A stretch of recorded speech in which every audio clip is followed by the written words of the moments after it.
بسم اللہ الرحمن الرحیم۔ السلام علیکم۔ اللہم صلی علی محمد وعلی آل محمد کما صلیت علی ابراہیم وعلی آل ابراہیم انک حمید مجید۔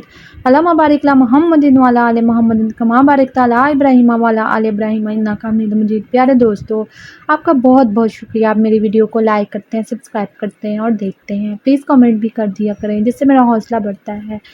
اب میں اپنی کہانی کی طرف چلتی ہوں۔ حضرت جابر بن عبداللہ رضی اللہ تعالیٰ عنہ سے روایت ہے کہ ایک مرتبہ ہم نبی کریم صلی اللہ علیہ وآلہ وسلم کے ساتھ سفر کر رہے تھے۔ آرام کی غرض سے حضور پاک صلی اللہ علیہ وآلہ وسلم ایک کھجور کے سائے میں بیٹھے تو اچانک ایک کالا سانپ آپ صلی اللہ علیہ وآلہ وسلم کے پاس پہنچ کر اپنا منہ آپ صلی اللہ علیہ وآلہ وسلم کے کان کے قریب لے گیا۔ کچھ دیر بعد حضور پاک صلی اللہ علیہ وآلہ وسلم نے اس سانپ کے کان کے قریب اپنا منہ مبارک لے جا کر کچھ فرمایا۔ اس کے بعد وہ سانپ ایسے غائب ہوا جیسے اس کو کوئی زمین نگل گئی ہو۔ ہم نے عرض کیا، یا رسول اللہ صلی اللہ علیہ وآلہ وسلم، ہم اس سانپ کو آپ صلی اللہ علیہ وآلہ وسلم کے قریب دیکھ کر ڈر گئے تھے۔ آپ صلی اللہ علیہ وآلہ وسلم نے فرمایا کہ وہ جانور نہیں بلکہ جن تھا اور فلاں صورت کی چند آیات بھول گیا تھا۔ انہی آیات کی تحقیق کے لیے جنات نے اسے بھیجا تھا۔ تم لوگ موجود تھے اس لیے وہ سانپ کی شکل میں آیا۔ اس کے بعد حضور پاک صلی اللہ علیہ وآلہ وسلم ایک گاؤں میں پہنچے تو وہاں کے لوگوں نے عرض کی، یا رسول اللہ صلی اللہ علیہ وآلہ وسلم، اس گاؤں کی ایک خوبصورت عورت پر ایک جن عاشق ہو گیا ہے۔ اس نے اسے اتنا پریشان کر رکھا ہے کہ وہ تو نہ تو کھاتی ہے اور نہ ہی پیتی ہے، بس مرنے کے ہی قریب ہے۔ حضرت جابر رضی اللہ تعالیٰ عنہ فرماتے ہیں کہ اس عورت کو میں نے بھی دیکھا، وہ ایسی تھی جیسے چاند کا ٹکڑا۔ حضور پاک صلی اللہ علیہ وآلہ وسلم نے اسے پکار کر فرمایا، اے جن، کیا تجھے معلوم ہے کہ میں اللہ کا رسول محمد صلی اللہ علیہ وآلہ وسلم ہوں؟ تو اس عورت کو چھوڑ کر یہاں سے چلا جا۔ یہ سنتے ہی وہ عورت صحت یاب ہو گئی اور ہوش میں آنے لگی، اور ہوش میں آنے پر اپنا منہ ہم سب سے چھپانے لگی۔ اسی طرح شب معراج میں حضور پاک صلی اللہ علیہ وسلم نے جو عجائبات دیکھے، ان میں سے ایک دیکھا کہ حضور پاک صلی اللہ علیہ وآلہ وسلم نے ایک فرشتہ دیکھا، اس کے پر جلے ہوئے تھے۔ یہ دیکھ کر فرمایا، اے جبرائیل، اس فرشتے کو کیا ہوا ہے؟ عرض کی، یا رسول اللہ، اس فرشتے کو اللہ تعالیٰ نے ایک شہر تباہ کرنے کے لیے بھیجا تھا۔ اس نے وہاں پہنچ کر ایک شیر خوار بچے کو دیکھا تو اسے رحم آ گیا، یہ اسی طرح واپس آ گیا اور اللہ تعالیٰ نے اسے یہ سزا دی ہے۔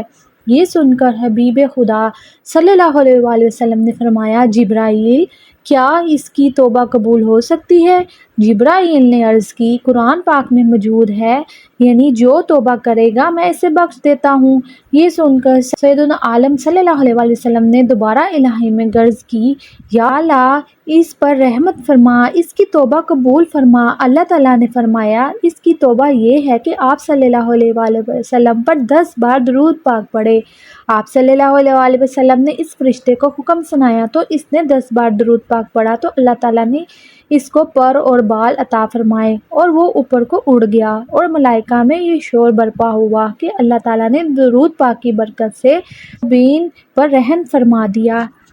اسی طرح ایک شخص حضور پاک صلی اللہ علیہ وآلہ وسلم کی خدمت میں حاضر ہوا اور اس کی بیوی نہایت حسین تھی۔ آپ صلی اللہ علیہ وآلہ وسلم نے اس شخص سے پوچھا کہ تیری بیوی تیرے ساتھ کیسا برتاؤ کرتی ہے؟ اس نے کہا، میری بیوی مجھ سے بہت اچھا برتاؤ کرتی ہے اور میری بہت زیادہ قدر کرتی ہے، اور میری بلا اجازت گھر سے باہر بھی نہیں نکلتی، اپنے حسن و جمال کا لحاظ نہیں، میری خدمت کا خیال کرتی ہے۔ یہ سن کر آپ نے فرمایا کہ جا اور اس سے کہہ دے کہ وہ جنتی عورتوں میں سے ہے، کیونکہ باوجود حسن و جمال کے وہ اپنے شوہر کی تابعداری کرتی ہے، اس کی بدصورتی پر نہیں جاتی۔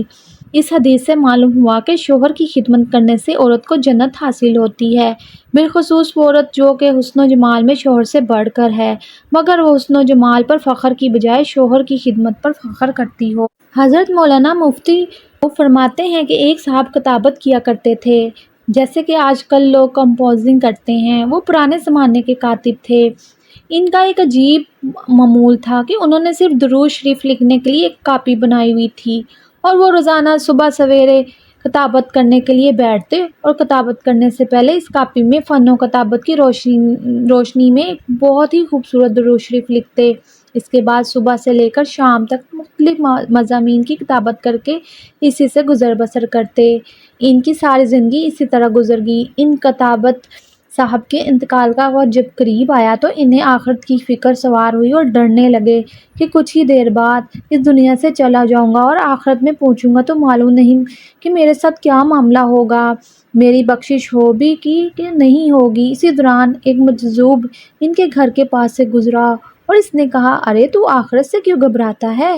تیری درود شریف کی کاپی اللہ تعالیٰ کی بارگاہ میں اور جناب رسول صلی اللہ علیہ وآلہ وسلم کی خدمت میں پیش ہے اور اس پر صحیح کے نشان لگائے جا رہے ہیں کہ یہ درود شریف بھی صحیح ہے، یہ درود شریف بھی پاس ہے اور یہ درود شریف بھی قبول ہے۔ وہاں تو صحیح کے نشانات لگ رہے ہیں اور تو گھبرا رہا ہے۔ درود شریف تو ایک ایسی مقبول عبادت ہے کہ اللہ تعالیٰ اس کی برکت سے آخرت کی نجات کا بھی انتظام فرما دیتے ہیں۔ سبحان اللہ۔ دوستو، اگر آپ کو یہ کہانیاں اچھی لگی ہوں تو پلیز میرے چینل کو سبسکرائب، لائک اور شیئر ضرور کیجیے گا۔